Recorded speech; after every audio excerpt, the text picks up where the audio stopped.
अस्सलाम वालेकुम। अच्छा जी, ये वीडियो नंबर 2 होगी।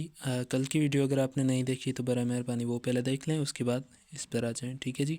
उसके अलावा याद रखें कि जो वीडियो के लास्ट में जो एक्सरसाइज होती है उसको लाजमन सॉल्व किया करें, जिससे आपकी प्रैक्टिस हो जाती है उसी टॉपिक पे ना, ठीक है जी, जिससे आपको ज़्यादा अबूर हासिल हो जाता है उस टॉपिक पे।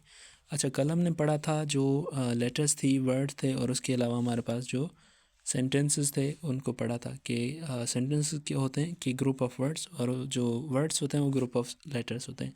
तो हमने बेसिक से स्टार्ट किया है, इंशाल्लाह एडवांस तक पढ़ेंगे, तो हमारे साथ रहिएगा और वीडियो के एंड में जो एक्सरसाइज है उसको लाजमन सॉल्व कीजिएगा, ठीक है जी। अच्छा जी, हमारे पास आज बात करेंगे कि पार्ट्स ऑफ दी सेंटेंसेस, ठीक है। सेंटेंसेस के पार्ट्स कितने होते हैं, अगर एक सेंटेंस है हमारे पास तो उसके पार्ट्स कितने हो गए।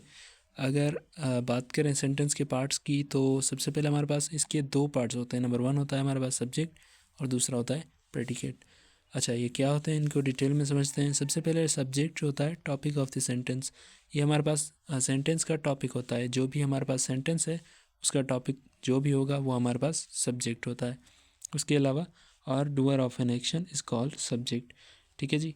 जो है हमारे पास टॉपिक ऑफ द सेंटेंस और doer of an action is called subject. अगर बात करें कि किसी सेंटेंस का टॉपिक और या कोई काम के करने वाला जो होता है वो हमारे पास सब्जेक्ट होता है। For example, she can cook many delicious dishes, यानी कि वो बहुत सारी जायकादार डिशेस बना सकती है, ठीक है जी। तो इस तरह से बनाने वाली कौन होगी, शी होगी, वो होगी। तो वहाँ पर यहाँ पर किसके करने की बात हो रही है, काम करने वाली कौन होगी, शी होगी।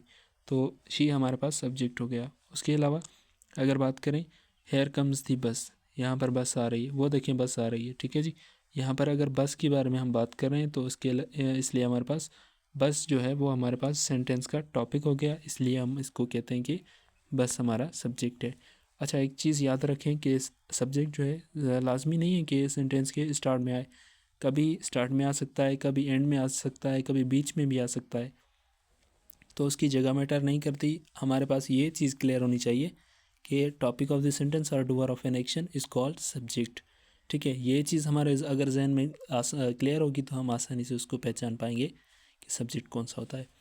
अच्छा जी, अगर तीसरा सेंटेंस देखें, ओपन द डोर, तो यहाँ पर तो हमें सब्जेक्ट नज़र ही नहीं आ रहा। दरवाज़ा खोलें, हम किसको कह रहे हैं, टॉपिक कौन सा है, हम किससे कह रहे हैं कि कौन सा दरवाज़ा खोलेगा।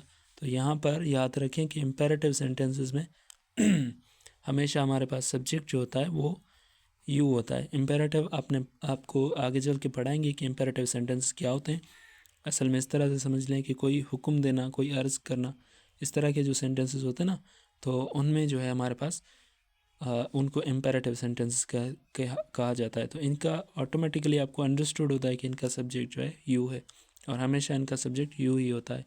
जैसे कहते हैं open the door, be quiet, don't talk, इस तरह के जो सेंटेंसेस होते हैं उनका हमेशा जो सब्जेक्ट होता है वो यू होता है, ठीक है जी, क्योंकि आगे वाले बंदे के साथ हम मुखातिब होकर वो चीज़ कहते हैं। अच्छा, उसके अलावा प्रेडिकेट क्या होता है।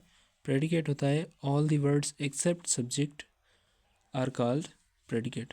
अब बात करें तो सब्जेक्ट के अलावा जो भी अल्फाज होते हैं, जो भी सारे अल्फाज होते हैं, वर्ड्स होते हैं, उन सारे को हम प्रेडिकेट कहते हैं, ठीक है जी। जिस तरह से शी था पिछले सेंटेंस में, तो ये हमारा सब्जेक्ट था। उसके अलावा जो जो सारे जो वर्ड्स हैं ना, इन सब को हम प्रेडिकेट कहते हैं। तो इन सब को हम प्रेडिकेट कहते हैं, ठीक है जी।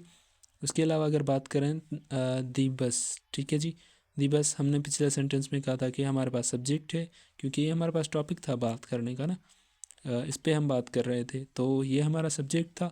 और इसके अलावा ये जो सारे वर्ड्स हो गए सब्जेक्ट के अलावा, तो ये हमारे हो गए प्रेडिकेट, ठीक है जी। यहाँ पर अगर बात करें तो ये सारा सेंटेंस ही हमारे पास प्रेडिकेट है, सारा सेंटेंस ही हमारे पास प्रेडिकेट है, क्योंकि यहाँ पर हमारे पास जो सब्जेक्ट है वो तो ज़ाहिर नहीं है। ज़ाहिर सी बात है, सब्जेक्ट यू है, हमने जब पढ़ा था। तो उसके अलावा अगर हम इसको यहाँ पर दिखाई नहीं दे रहा तो हम कहेंगे ये सारा ही सेंटेंस हमारा प्रेडिकेट में आता है। वर्ड सब्जेक्ट जो है वो हमारा अंडरस्टूड है, बज़ाहिर नहीं है, ठीक है जी। उसके अलावा अगर आप देखें तो ये हमारे पास एक एक्सरसाइज है। अच्छा, ये छोटे छोटे टॉपिक्स को हमने वीडियोस में कन्वर्ट किया है, क्योंकि अगर ज़्यादा पढ़ाएंगे तो आप हो सकता है बोर हो जाएं, और छोटे छोटे टॉपिक्स हैं, अगर आप चाहें तो 2 वीडियोस एक साथ देख सकते हैं, ठीक है जी। तो सबसे पहले हमारे पास एक्सरसाइज है, in the following sentences separate the subject and predicate. आपको करना क्या है कि सब्जेक्ट को आप अंडरलाइन करें। जैसे इसमें हम कह रहे हैं कि he has a good memory, हम बात किसके बारे में कर रहे हैं, ही के बारे में बात कर रहे हैं, तो ही हमारे पास सब्जेक्ट हो गया। इसको आप सिलेक्ट कर रहे हैं या अंडरलाइन कर लें, उसके बाद उसके सामने लिख दें कि सब्जेक्ट ही है, और इसके अलावा जो भी बाकी सारे अल्फाज हैं वो हमारे पास प्रेडिकेट हैं। ठीक है जी, तो करना आपने ये है कि प्रेडिकेट और सब्जेक्ट को अलहदा करना है, और ये एक्सरसाइज करके आप हमें कमेंट्स में शेयर करें। ठीक है जी, वहाँ पर हम आपकी एक्सरसाइज चेक करेंगे और देखेंगे कि आपके मतलब कितना आपने टॉपिक को गेन किया है। अगर नहीं किया, थोड़ी अगर मिस्टेक्स हैं तो उनको वहीं पर सॉल्व कर लेंगे। Thank you so much. अल्लाह हाफिज़।